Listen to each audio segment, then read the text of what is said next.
ഓം ശാന്തി.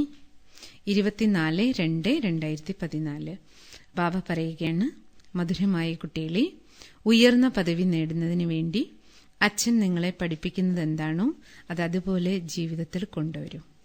സദാ ശ്രീമത അനുസരിച്ച് നടന്നുകൊണ്ടിരിക്കൂ. ചോദ്യം: ഒരിക്കലും വിഷമിക്കേണ്ടി വരരുത്. അതിനുവേണ്ടി ഏതൊരു കാര്യത്തെക്കുറിച്ചാണ് നല്ല രീതിയിൽ ചിന്തിക്കേണ്ടത്? ഉത്തരം: ഓരോ ആത്മാവും ഏത് പാർട്ടാണോ അഭിനയിക്കുന്നത് അത് ഡ്രാമയിൽ കൃത്യമായി അടങ്ങിയ പാർട്ടാണ്. ഇത് അനാദിയും അവിനാശിയുമായ ജീവിത നാടകമാണ്. ഇതിനെക്കുറിച്ച് ചിന്തിച്ചാൽ ഒരിക്കലും വിഷമം ഉണ്ടാകില്ല.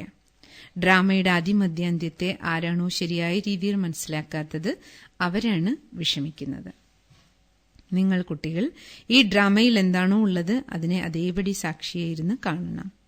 ഇതിൽ കരയുന്നതിന്റെയോ പിണങ്ങുന്നതിന്റെയോ ഒരു കാര്യവും ഇല്ല. ഓം ശാന്തി. ആത്മീയ അച്ഛനിരുന്ന് ആത്മീയ കുട്ടികൾക്ക് മനസ്സിലാക്കി തരികയാണ്, ആത്മാവ് എത്ര ചെറുതാണ്, വളരെ ചെറുതാണ്. ഇത്രയും ചെറിയ ആത്മാവിനേക്കാൾ എത്ര വലുതായി ശരീരത്തെ നമുക്ക് കാണാൻ കഴിയുന്നു. ചെറിയ ആത്മാവ് വേറിട്ടാൽ പിന്നെ ഒന്നും കാണാൻ കഴിയുന്നില്ല. ആത്മാവിനെക്കുറിച്ച് ചിന്തിക്കണം. ഇത്ര ചെറിയ ബിന്ദു എന്തെല്ലാം കാര്യങ്ങൾ ചെയ്യുന്നു. മാഗ്നിഫൈഡ് ഗ്ലാസ് ഉണ്ട്. ഇതിലൂടെ ചെറിയ ചെറിയ വജ്രത്തെ പോലും കാണാൻ കഴിയും. കറയൊന്നും ഇല്ലല്ലോ എന്ന് പരിശോധിക്കാറുണ്ട്. എന്നാൽ ആത്മാവ് എത്രയോ ചെറുതാണ്. ആത്മാവ് എങ്ങനെയുള്ള മാഗ്നിഫൈഡ് ഗ്ലാസ് ആണ്? ഇതിലൂടെ കാണാൻ കഴിയുമോ? ആത്മാവ് എവിടെയാണ് ഇരിക്കുന്നത്? ആത്മാവിന് ശരീരത്തിനും തമ്മിലുള്ള ബന്ധം എന്താണ്? ഈ കണ്ണുകളിലൂടെ എത്ര വലിയ ഭൂമിയും ആകാശവുമാണ് കാണാൻ കഴിയുന്നത്. അഥവാ ആത്മാവാകുന്ന ബിന്ദു ഈ ശരീരത്തിൽ നിന്ന് വേറിട്ടാൽ പിന്നെ ബാക്കിയൊന്നും തന്നെ ഉണ്ടാകില്ല. എങ്ങനെയാണോ ബിന്ദുവായ അച്ഛൻ, അതുപോലെയാണ് ആത്മാവ് ബിന്ദുരൂപവും. ഇത്രയും ചെറിയ ആത്മാവാണ് പവിത്രവും അപവിത്രവുമാകുന്നത്. ഇത് വളരെ ചിന്തിക്കേണ്ട വിഷയമാണ്. ബാബ പറയുന്നത്, ആത്മാവെന്താണ്, പരമാത്മാവെന്താണ്, ഇത് മറ്റാർക്കും അറിയില്ല. ഇത്രയും ചെറിയ ആത്മാവ് ശരീരത്തിലിരുന്ന് എന്തെല്ലാമാണ് ചെയ്യുന്നത്, എന്തെല്ലാമാണ് കാണുന്നത്. ആത്മാവിൽ 84 ജന്മങ്ങളുടെ മുഴുവൻ പാർട്ടും അടങ്ങിയിട്ടുണ്ട്. എങ്ങനെയാണ് ആത്മാവ് ശരീരത്തിൽ കൂടി പ്രവർത്തിക്കുന്നത്? ഇതും അത്ഭുതകരമായ കാര്യമാണ്. ഇത്രയും ചെറിയ ബിന്ദു രൂപത്തിലുള്ള ആത്മാവിൽ 84 ജന്മങ്ങളുടെ പാർട്ട് അടങ്ങിയിട്ടുണ്ട്. ഒരു ശരീരം ഉപേക്ഷിച്ച് ആത്മാവ് അടുത്ത ശരീരം എടുക്കുന്നു. മനസ്സിലാക്കൂ. ഉദാഹരണത്തിന്, നെഹ്റു അന്തരിച്ചു, ക്രിസ്തുവും അന്തരിച്ചു, ആത്മാവ് പുറത്തുപോയി, ശരീരം മരിച്ചു. ശരീരം എത്ര വലുതാണ്, എന്നാൽ ആത്മാവ് എത്ര ചെറുതാണ്. ഈ സൃഷ്ടിയുടെ ചക്രം ഓരോ 5000 വർഷങ്ങൾക്ക് ശേഷവും ആവർത്തിക്കും. ഇത് എങ്ങനെ മനുഷ്യന് മനസ്സിലാക്കി കൊടുക്കാം? ഇതും ബാബ വളരെയധികം തവണ കുട്ടികൾക്ക് പറഞ്ഞു തന്നിട്ടുണ്ട്. ഇന്നയാൾ മരിച്ചു. ആരെങ്കിലും മരിക്കുന്നതും ഒരു പുതിയ കാര്യമൊന്നുമല്ല. അവരുടെ ആത്മാവ് ഈ ശരീരം ഉപേക്ഷിച്ച് മറ്റൊന്നെടുക്കാൻ പോകുന്നു. 5000 വർഷങ്ങൾക്ക് മുമ്പും ഈ നാമരൂപത്തെ ആ ആത്മാവ് ഇതേ സമയത്ത് ഉപേക്ഷിച്ചിരുന്നു. ഞാൻ ഒരു ശരീരം വിട്ടിട്ട് അടുത്തതിൽ പ്രവേശിക്കുകയാണെന്ന് ആത്മാവിനറിയാം. ഇപ്പോൾ നിങ്ങൾ ശിവജയന്തി ആഘോഷിക്കുന്നു. 5000 വർഷങ്ങൾക്ക് മുമ്പും ശിവജയന്തി ആഘോഷിച്ചതായി കാണിക്കുന്നു. വജ്രതുല്യമായ ശിവജയന്തി ഓരോ 5000 വർഷങ്ങൾക്ക് ശേഷവും ആഘോഷിച്ചു വരുന്നു. ഇത് സത്യമായ കാര്യമാണ്. മറ്റുള്ളവർക്ക് മനസ്സിലാക്കി കൊടുക്കാൻ സാധിക്കണമെങ്കിൽ കുട്ടികളുടെ ഉള്ളിൽ വിചാര സാഗര മഥനം നടക്കേണ്ടതുണ്ട്. ഇന്ന ഉത്സവം ആഘോഷിക്കുന്നു, നിങ്ങളും പറയുന്നു. ഈ കാര്യങ്ങളൊന്നും പുതിയതല്ല. ചരിത്രം ആവർത്തിക്കും. 5000 വർഷങ്ങൾക്ക് ശേഷം ഏതെല്ലാം പാർട്ടുധാരികളുണ്ടോ അവർ വീണ്ടും ശരീരമെടുക്കും. ഒരു നാമരൂപ കാലദേശത്തെ ഉപേക്ഷിച്ച് ആത്മാവ് മറ്റൊന്നെടുക്കുന്നു. ഇതിനെക്കുറിച്ച് വിചാരസാഗര മഥനം ചെയ്ത് ഈ രീതിയിൽ എഴുതണം. ഇത് കാണുന്ന മനുഷ്യർ അത്ഭുതപ്പെടണം. കുട്ടികളോട് അച്ഛൻ ചോദിക്കാറുണ്ടല്ലോ, മുമ്പ് എപ്പോഴെങ്കിലും ബാബയുമായി കണ്ടുമുട്ടിയിട്ടുണ്ടോ? ഇത്രയും ചെറിയ ആത്മാവിനോട് തന്നെ ചോദിക്കണം. നിങ്ങൾ ഈ നാമരൂപ കാലദേശത്തിൽ മുമ്പ് എപ്പോഴാണ് ബാബയുമായി ഇതേ രൂപത്തിൽ കണ്ടുമുട്ടിയത്? കേൾക്കുന്നതും ആത്മാവാണ്. അപ്പോൾ വളരെയധികം പേർ പറയും, അതേ ബാബ, അങ്ങേ ഞങ്ങൾ അല്പം മുമ്പും ഇതേപോലെ ഇതേ രൂപത്തിൽ കണ്ടുമുട്ടിയിരുന്നു. മുഴുവൻ ഡ്രാമയുടെ പാർട്ടും ഇപ്പോൾ കുട്ടികളുടെ ബുദ്ധിയിലുണ്ടല്ലോ. അവർ പരിധിയുള്ള നാടകത്തിലെ അഭിനേതാക്കളാണ്. എന്നാൽ നമ്മുടെ ജീവിതമാണെങ്കിലോ പരിധിയില്ലാത്ത നാടകം. ഈ നാടകം വളരെ കൃത്യതയുള്ളതാണ്. ഇതിൽ അല്പം പോലും വ്യത്യാസം ഉണ്ടാകുകയില്ല. ആ സിനിമയും പരിധിയുള്ളതാണ്. യന്ത്രം ഉപയോഗിച്ച് പ്രവർത്തിപ്പിക്കുന്നതാണ്. അതിലൊന്നോ രണ്ടോ നാലോ റോള് വരെ ഒരാൾക്കുണ്ടാകാം. അതുപോലെ അത് കറങ്ങിക്കൊണ്ടിരിക്കും. ഇതാണെങ്കിലോ അനാദിയും അവിനാശിയുമായ ഒരേയൊരു പരിധിയില്ലാത്ത നാടകമാണ്. ഇതിൽ എത്ര ചെറിയ ആത്മാവാണ് ഒരു പാർട്ട് അഭിനയിച്ച ശേഷം അടുത്ത പാർട്ട് അഭിനയിക്കാൻ വേണ്ടി പോകുന്നത്. ബാബ പറയുന്നത് 84 ജന്മങ്ങളുടേത് എത്ര വലിയ ഫിലിം റോളായിരിക്കും. ഈ ശരീരം പ്രകൃതിയാണ്. എന്നാൽ ഈ ജ്ഞാനം ചിലരുടെ ബുദ്ധിയിൽ മാത്രമേ ഇരിക്കൂ. ഇത് റെക്കോർഡ് പോലെയാണ്. വളരെ അത്ഭുതകരമായ കാര്യങ്ങളുമാണ്. അല്ലാതെ 84 ലക്ഷം ജന്മമൊന്നും ആർക്കും ഇല്ല. 84 ജന്മങ്ങളുടെ ഈ 84 ജന്മങ്ങളുടെ പാർട്ടാണ് കാലചക്രത്തിൽ ഉണ്ടാകുന്നത്. പക്ഷേ ഇതിന്റെ പരിചയം എങ്ങനെ നൽകും? പത്രപ്രവർത്തകർക്ക് ഈ കാര്യങ്ങൾ മനസ്സിലാക്കി കൊടുത്താൽ അവർ പത്രത്തിലിടും. മാസികകളിലും ഇടയ്ക്കിടയ്ക്ക് ഈ കാര്യങ്ങൾ ഇടാവുന്നതാണ്. നമ്മൾ ഈ സംഗമയുഗത്തിന്റെ കാര്യം തന്നെയാണ് പറയുന്നത്. സത്യയുഗത്തിൽ ഈ കാര്യങ്ങളൊന്നും ഉണ്ടാകില്ല. കലിയുഗത്തിലും ഉണ്ടാകില്ല. മൃഗങ്ങൾ തൊട്ട് എന്തെല്ലാം ഉണ്ടോ അവ സർവ്വതിനെയും കുറിച്ചാണ് ബാബ ഈ ജ്ഞാനം പറയുന്നത്. 5000 വർഷങ്ങൾക്ക് ശേഷം വീണ്ടും ഇവയെല്ലാം അതേപോലെ കാണപ്പെടും. ഒരു വ്യത്യാസവും ഉണ്ടാകില്ല.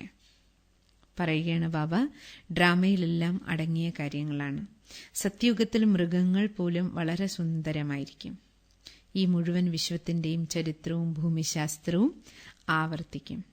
അങ്ങനെയാണ് ഡ്രാമയുടെ ഷൂട്ടിംഗ് നടക്കുന്നത്.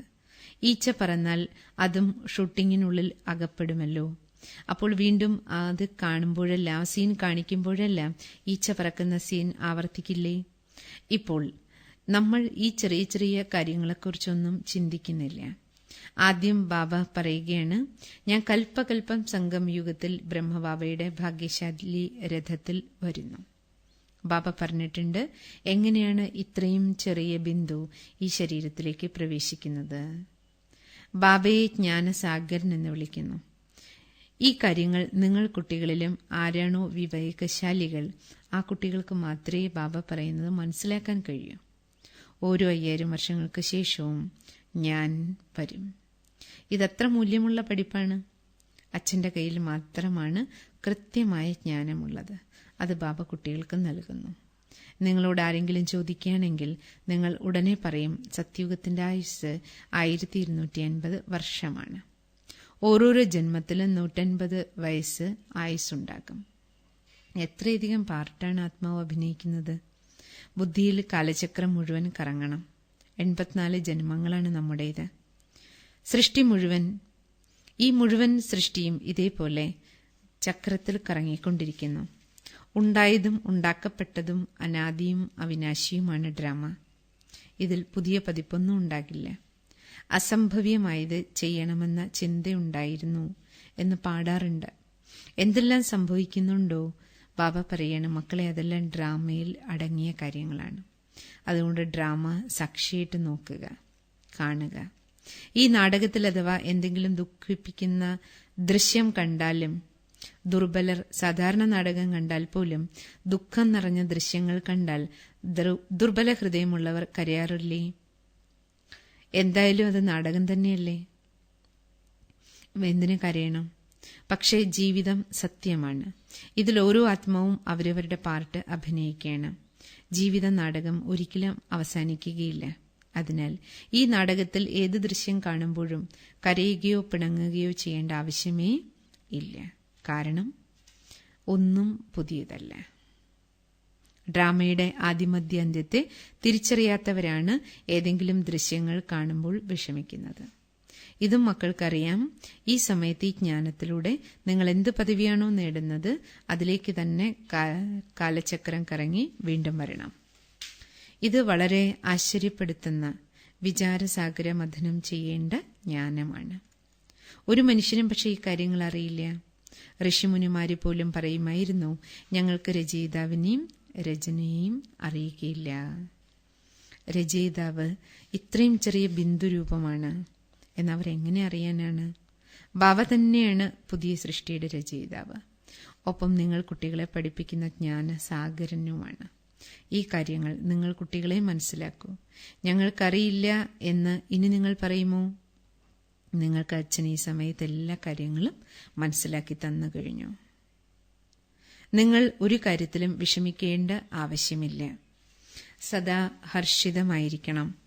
ആ ഡ്രാമയുടെ ഫിലിം പോകെ പോകെ കീറാൻ തുടങ്ങും. പഴയതായി മാറും, പിന്നീട് മാറ്റിയിടും, പഴയതിനെ നശിപ്പിച്ചു കളയും. ഇതാണെങ്കിൽ പരിധിയില്ലാത്ത അവിനാശിയായ നാടകമാണ്. ഇങ്ങനെയുള്ള കാര്യങ്ങളെ വിചാരസാഗര മഥനം ചെയ്ത് പക്കയാക്കണം. ഇത് ഡ്രാമയാണ്. നമ്മൾ അച്ഛന്റെ ശ്രീമതത്തിലൂടെ പതിതത്തിൽ നിന്ന് പാവനമാകുകയാണ്. ബാക്കി ഒരു മാർഗത്തിലൂടെയും പതിതാത്മാവിന് പാവനമാകാൻ, തമോ പ്രധാനത്തിൽ നിന്ന് സദോ പ്രധാനമാകാൻ കഴിയുകയില്ല. പാർട്ടഭിനയിച്ച് നമ്മൾ സദോ പ്രധാനത്തിൽ നിന്ന് തമോ പ്രധാനമായി. ഇനി വീണ്ടും നമുക്ക് തമോ പ്രധാനത്തിൽ നിന്ന് സദോ പ്രധാനമായി മാറണം. ആത്മാവിനും വിനാശം സംഭവിക്കില്ല, അതുപോലെ പാർട്ടിനും വിനാശം ഉണ്ടാകില്ല. ഇങ്ങനെയുള്ള കാര്യങ്ങളിലേക്ക് ആരുടെയും ചിന്ത പോകുന്നതേയില്ല. മനുഷ്യരാണെങ്കിൽ ഈ ജ്ഞാനം കേട്ടാൽ അത്ഭുതപ്പെടാറുണ്ട്. അവർ ഭക്തിമാർഗത്തിലെ ശാസ്ത്രങ്ങൾ മാത്രമാണ് പഠിക്കുന്നത്. രാമായണം, ഭാഗവതം, ഗീത എല്ലാം ഇത് തന്നെ.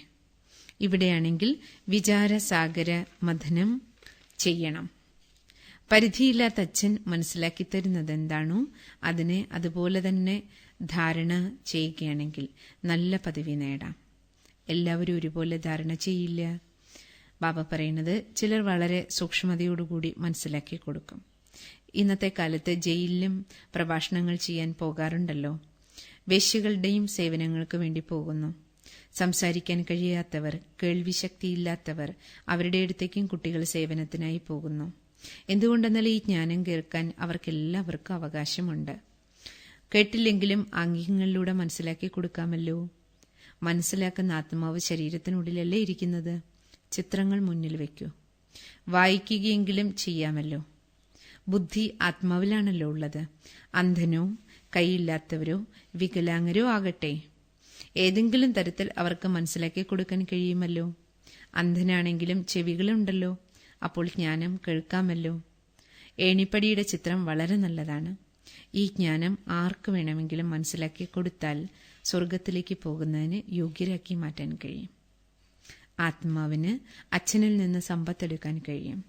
ഇന്ദ്രിയങ്ങൾക്ക് വൈകല്യം ഉണ്ടെങ്കിൽ പോലും ആത്മാവിനെ ജ്ഞാനം കേട്ടാൽ സ്വർഗത്തിലേക്ക് പോകാൻ യോഗ്യനാകാം. അവിടെ കൈയില്ലാത്തവരോ അംഗവൈകല്യമുള്ളവരോ ഉണ്ടാകില്ല. അവിടെ ആത്മാവ്, ശരീരം രണ്ടും സ്വർണ്ണ സമാനമായിരിക്കും. പ്രകൃതിയും വളരെ മനോഹരമായിരിക്കും.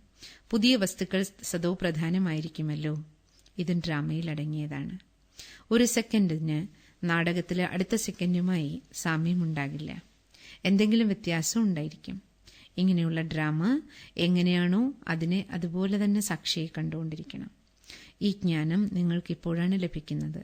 ബാക്കി ഒരു സമയത്തും ലഭിക്കില്ല. ഇതിനെ ഉണ്ടായതും ഉണ്ടാക്കപ്പെട്ടതുമായ അനാദി അവിനാശി ഡ്രാമ എന്നാണ് പറയുന്നത്. ഈ ജ്ഞാനം മുമ്പുണ്ടായിരുന്നോ? ഇതിനെ നല്ല രീതിയിൽ മനസ്സിലാക്കി ധാരണ ചെയ്ത് പിന്നീട് മറ്റുള്ളവർക്കും മനസ്സിലാക്കി കൊടുക്കണം. നിങ്ങൾ ബ്രാഹ്മണർക്കേ ഈ ജ്ഞാനമുള്ളൂ. നിങ്ങൾക്ക് ലഭിക്കുന്നത് ശക്തി വർദ്ധിപ്പിക്കാനുള്ള മരുന്നാണ്. നല്ലതിലും നല്ല വസ്തുക്കളെക്കുറിച്ച് എല്ലാവരും മഹിമ പാടാറില്ലേ? പുതിയ ലോകത്തിന്റെ സ്ഥാപന എങ്ങനെയാണ് ഉണ്ടാകുന്നത്? വീണ്ടും ഈ രാജ്യം എങ്ങനെ ഉണ്ടാകും? ഇത് നിങ്ങൾ മക്കളും നമ്പർ വൈസായാണ് മനസ്സിലാക്കുന്നത്. അറിയുന്നവരാൽ മറ്റുള്ളവർക്ക് മനസ്സിലാക്കി കൊടുക്കാനും സാധിക്കും. വളരെയധികം സന്തോഷം മക്കൾക്കുണ്ടാകും. ചിലർക്കാണെങ്കിൽ പൈസയുടെ സന്തോഷം പോലുമില്ല. എല്ലാവർക്കും അവരവരുടേതായ പാർട്ട് ഈ നാടകത്തിലുണ്ട്.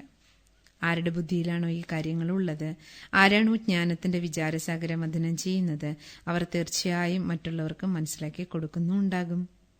ഇത് നിങ്ങളുടെ പഠിപ്പാണ്. ഇതിലൂടെയാണ് നിങ്ങൾ ദേവതയായി മാറുന്നത്. നിങ്ങൾ ആർക്കു വേണമെങ്കിലും മനസ്സിലാക്കി കൊടുക്കൂ.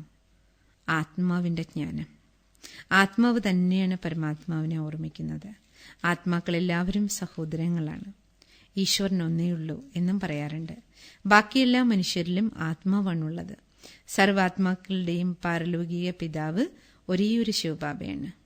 ആരാണോ പക്കാ നിശ്ചയബുദ്ധി ആയവർ, അവരുടെ തലതിരിക്കാൻ ആർക്കും സാധിക്കില്ല. പക്കയല്ലെങ്കിൽ വേഗം തലതിരിയും. സർവ്വവ്യാപി എന്ന കാര്യത്തിൽ എത്രത്തോളം വാദിക്കുന്നു. അവർ നമ്മുടെ ഈ ജ്ഞാനത്തിലുള്ളവരാ അല്ലെങ്കിൽ പോലും അവർ അവരുടെ ജ്ഞാനത്തിൽ പക്കയാണ്.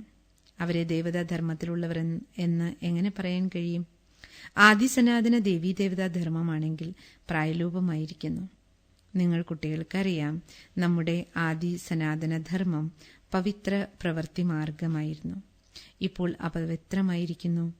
ആരാണോ ആദ്യം പൂജ്യരായിരുന്നത് അവർ പൂജാരികളായി.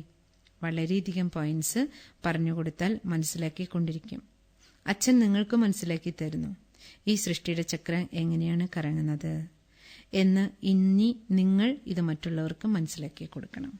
നിങ്ങൾക്കല്ലാതെ മറ്റാർക്കും ഈ കാര്യങ്ങൾ അറിയില്ല. നിങ്ങൾ കുട്ടികളും നമ്പർ വൈസാണ്. ബാബയ്ക്കും മിനിറ്റിന് പോയിന്റ്സ് ആവർത്തിച്ച് പറഞ്ഞു തരേണ്ടി വരുന്നു.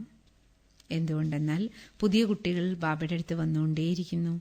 ആരംഭത്തിൽ എങ്ങനെയാണ് സ്ഥാപനയുണ്ടായത് എന്ന് നിങ്ങളോട് ചോദിക്കുമ്പോൾ നിങ്ങൾക്കും ഉത്തരം ആവർത്തിക്കേണ്ടി വരുമല്ലോ. നിങ്ങൾ വളരെ ബിസിയായിരിക്കണം. ചിത്രം ഉപയോഗിച്ച് മനസ്സിലാക്കി കൊടുക്കാൻ കഴിയും. പക്ഷേ ജ്ഞാനത്തിന്റെ ധാരണയിൽ എല്ലാവരും ഏകരസമല്ല. ഇവിടെ ജ്ഞാനം വേണം, ഓർമ്മയും വേണം, ധാരണയും വളരെ നന്നായി വേണം. സദോ പ്രധാനമായി മാറുന്നതിന് തീർച്ചയായും അച്ഛൻ ഓർമ്മിക്കണം. ചില കുട്ടികൾ തന്റെ ജോലികളിൽ കുടുങ്ങിയിരിക്കുന്നു. പുരുഷാർത്ഥം ഒട്ടും തന്നെ ചെയ്യുന്നില്ല. ഇതും ഡ്രാമയിലടങ്ങിയതാണ്. കൽപ്പം മുമ്പ് ആരെത്ര പുരുഷാർത്ഥം ചെയ്തോ അതേ ചെയ്യുകയുള്ളൂ. അവസാന സമയത്ത് നിങ്ങൾക്ക് പൂർണ്ണമായും സഹോദരങ്ങളായി മാറാൻ കഴിയണം. വിവസ്ത്രധാരികളായിട്ട് വന്നവരാണ്. വിവസ്ത്രധാരികളായി തന്നെ തിരിച്ചു പോകുകയും വേണം. അതായത് ഈ ശരീരമാകുന്ന വസ്ത്രം ഉണ്ടായിരുന്നില്ല. ആത്മാവ് ആത്മസ്വരൂപത്തിലാണ് ഇവിടേക്ക് വന്നത്. അവസാന സമയത്ത് മറ്റാരെയെങ്കിലും ഓർമ്മ വരരുത്. ഇപ്പോൾ ആർക്കും തിരിച്ചു പോകാൻ കഴിയില്ല. ഏതുവരെ വിനാശം സംഭവിക്കുന്നില്ലയോ അതുവരയ്ക്കും സ്വർഗത്തിലേക്ക് എങ്ങനെ പോകും? സൂക്ഷ്മവനത്തിൽ പോയിട്ടിരിക്കാം, അല്ലെങ്കിൽ ഇവിടെ തന്നെ വീണ്ടും ജന്മമെടുക്കാം. എന്തിന്റെ കുറവാണോ ഉള്ളത് അതിനുവേണ്ടി നന്നായി പുരുഷാർത്ഥം ചെയ്യൂ. അവരും വലുതാകുമ്പോഴേ കാര്യങ്ങൾ മനസ്സിലാക്കുകയുള്ളൂ. ഇത് മുഴുവനും ഡ്രാമയിലടങ്ങിയ കാര്യങ്ങളാണ്. നിങ്ങളുടെ ഏകരസാവസ്ഥ അവസാന സമയത്തേ ഉണ്ടാകൂ. എഴുതുന്നത് കൊണ്ടെല്ലാം ഓർമ്മ വരണമെന്നില്ല. എങ്കിൽ പിന്നെ പുസ്തകശാലയിൽ എന്തിനാണ് ഇത്രയും പുസ്തകങ്ങൾ ശേഖരിച്ചു വെക്കുന്നത്? ഡോക്ടേഴ്സും വക്കീലന്മാരും എത്ര പുസ്തകങ്ങളാണ് കയ്യിൽ വെക്കുന്നത്? പഠിച്ചുകൊണ്ടേയിരിക്കുന്നു. ആ മനുഷ്യർ മനുഷ്യരുടെ വക്കീലാകുന്നു. നിങ്ങൾ ആത്മാക്കളുടെ വക്കീലാകുന്നു.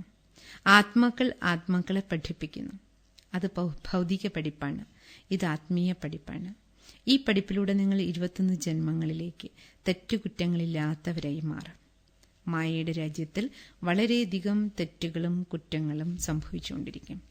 അതിനാൽ കർമാതീത അവസ്ഥയെ പ്രാപിക്കുന്നതിന് തീർച്ചയായും വളരെയധികം സഹിക്കേണ്ടതായി വരും. പൂർണ്ണമായി ആര് പഠിക്കുന്നില്ലയോ അവർക്ക് കർമാതീത അവസ്ഥയിലെത്താൻ തീർച്ചയായും കൂടുതൽ സഹിക്കേണ്ടി വരും. പക്ഷെ പദവി കുറഞ്ഞു പോകും. വിചാരസാഗര മഥനം ചെയ്ത് മറ്റുള്ളവരെ കേൾപ്പിച്ചുകൊണ്ടിരിക്കൂ. എങ്കിൽ ജ്ഞാനത്തിന്റെ ചിന്തന നടക്കും. കുട്ടികൾക്കറിയാം, കൽപ്പം മുമ്പും അച്ഛൻ വന്നിരുന്നു. അതിനാലാണ് ശിവജയന്തി ആഘോഷിക്കുന്നത്. യുദ്ധത്തിന്റെ കാര്യമേ ഇല്ല. അതെല്ലാം ശാസ്ത്രങ്ങളിലെ കാര്യങ്ങളാണ്. ഇതാണെങ്കിൽ പഠിപ്പാണ്. ശമ്പളം ലഭിക്കുമ്പോൾ സന്തോഷം ഉണ്ടാകാറില്ലേ? ആർക്കാണോ ലക്ഷങ്ങൾ ലഭിക്കുന്നത് അവർക്ക് കൂടുതൽ സന്തോഷമുണ്ടാവും. ചിലർ ലക്ഷാധിപതികളാണ്, ചിലർക്ക് കക്കയ്ക്ക് സമാനം അധപ്പതിച്ചവരായിരിക്കും. അർത്ഥം കുറച്ചു മാത്രമേ പൈസ ഉണ്ടാകുള്ളൂ. അതിനാൽ ആരുടെ കയ്യിലാണോ ഇത്രയും ജ്ഞാനരത്നങ്ങളുള്ളത് അവർക്ക് അത്രയും കൂടുതൽ സന്തോഷം ഉണ്ടാകും. അച്ഛാ, വളരെ കാലത്തെ വേർപാടിന് ശേഷം തിരിച്ചു കിട്ടിയ മധുരമധുരമായ ഓമന സന്താനങ്ങൾക്ക് മാതാവും പിതാവുമായ ബാബ്ദാദയുടെ സ്നേഹസ്മരണകളും പുലർകാല വന്ദനവും. ആത്മീയ പിതാവിന്റെ ആത്മീയ കുട്ടികൾക്ക് നമസ്കാരം. ധാരണയ്ക്കുള്ള മുഖ്യ പോയിന്റ്: വിചാരസാഗര മഥനം ചെയ്ത് സ്വയത്തെ ജ്ഞാനരത്നങ്ങളാൽ നിറയ്ക്കണം. ഡ്രാമയുടെ രഹസ്യത്തെ നല്ല രീതിയിൽ മനസ്സിലാക്കി മറ്റുള്ളവർക്ക് മനസ്സിലാക്കി കൊടുക്കണം. ഒരു കാര്യത്തിലും വിഷമിക്കരുത്. സദാ ഹർഷിതരായിരിക്കണം. അവസാന സമയത്ത് ഒരേയൊരു ബാബയുടേതല്ലാതെ മറ്റാരുടെ ഓർമ്മ വരാതിരിക്കാൻ തന്റെ അവസ്ഥയെ വളരെ കാലത്തേക്ക് ഏകരസമാക്കി മാറ്റണം. നമ്മൾ സഹോദരങ്ങളാണ്, ഇപ്പോൾ തിരിച്ചു പോകണം. ഈ അഭ്യാസം ചെയ്യണം. വരദാനം: സർവസത്തകളെയും സഹയോഗിയാക്കി മാറ്റി പ്രത്യക്ഷതയുടെ തിരശീല നീക്കുന്നവരായ സത്യമായ സേവാധാരിയായി ഭവിക്കട്ടെ. പ്രത്യക്ഷതയുടെ തിരശീല നീങ്ങുന്നത് എപ്പോഴാണോ സർവസത്തകളും ഒരുമിച്ച് പറയുന്നത്. ശ്രേഷ്ഠമായ സത്ത, ഈശ്വരീയ സത്ത, ആധ്യാത്മിക സത്തയുണ്ടെങ്കിൽ അത് ഒരേയൊരു പരമാത്മസത്തയാണ്. എല്ലാവരും ഒരുമിച്ച് ഒരു വേദിയിൽ ഇങ്ങനെ സ്നേഹമിലനം നടത്തണം. ഇതിനായി എല്ലാവരെയും സ്നേഹത്തിന്റെ ചരടിൽ ബന്ധിച്ച് സമീപത്തേക്ക് കൊണ്ടുവരൂ, സഹയോഗിയാക്കി മാറ്റൂ. ഈ സ്നേഹം തന്നെയാണ് കാന്തമായി മാറുന്നത്. ഇതിലൂടെ എല്ലാവരും ഒരുമിച്ച് ഒരച്ഛന്റെ വേദിയിലേക്ക് വരും. അതിനാൽ ഇപ്പോൾ അന്തിമ പ്രത്യക്ഷതയിൽ ഹീറോ പാർട്ടിന് നിമിത്തമായി മാറുന്നതിനുള്ള സേവനം ചെയ്യൂ. അപ്പോൾ പറയാം, മക്കൾ സത്യമായ സേവാധാരിയാണ്. ബാബയുടെ സ്ലോഗൻ: സേവനത്തിലൂടെ സർവരുടെയും ആശീർവാദങ്ങൾ പ്രാപ്തമാക്കുക. ഇത് മുന്നോട്ട് പോകുന്നതിനുള്ള ലിഫ്റ്റാണ്. സേവനം ചെയ്ത് സർവരുടെയും ആശീർവാദം വാങ്ങിയാൽ മുന്നോട്ട് ഉയരാൻ കഴിയും. ഉയരാനുള്ള ലിഫ്റ്റാണ് പറയണ ബാബ. ഓം ശാന്തി.